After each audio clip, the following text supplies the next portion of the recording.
نوواں مسئلہ، نویں تدبیر یہ ہے، جب تم اپنے گھر سے نکلو نا تو پھر ایک دعا پڑھو،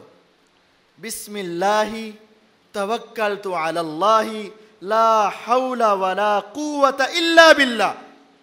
یہ سب کو آتی ہے لیکن پڑھنے کی ضرورت ہے۔ ہم باتیں کرتے کرتے نکل جاتے ہیں، سوچتے سوچتے چلے جاتے ہیں، ہم نے کبھی زیادہ توجہ ہی نہیں کی یہ کتنی بڑی دعا ہے۔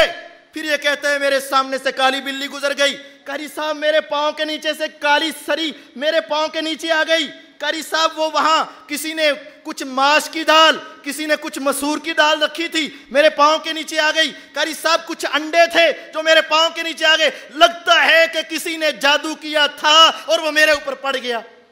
لگتا ہے کہ میں نے کسی کے جادو کو کاٹ دیا۔ ایسا نہیں ہے، کبھی کسی کا جادو کسی پر نہیں ہوتا۔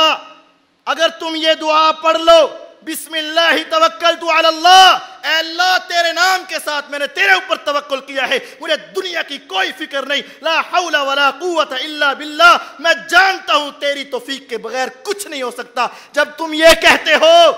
آسمان سے آواز آتی ہے، ہدیتا ووکیتا وکفیتا وتنحى عنہ الشیطان، اے بندے تو نے مجھے یاد کیا ہے، ہدیتا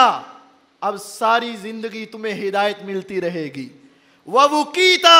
تو سارے جنات اور شیاطین سے بچا لیا گیا ہے، وکفیتا تیرا رب اب تمہیں کافی ہو گیا ہے، وتنحى عنہ الشیطان اور جو شیطان اس کے ساتھ ہوتے ہیں وہ سارے اس کے پاس سے دور ہو جاتے ہیں۔ اور سنن نسائی کی روایت ہے، جب یہ دعا پڑھتا ہے نا، آسمان سے آواز آتی ہے نا، جو شیطان ساتھ ہوتا ہے نا وہ دور ہوتا ہے نا، تو دوسرے شیطان اس کو پوچھتے ہیں اب تیرا کیا بنے گا، تو سارا دن اس کے ساتھ رہ ہی نہیں سکتا۔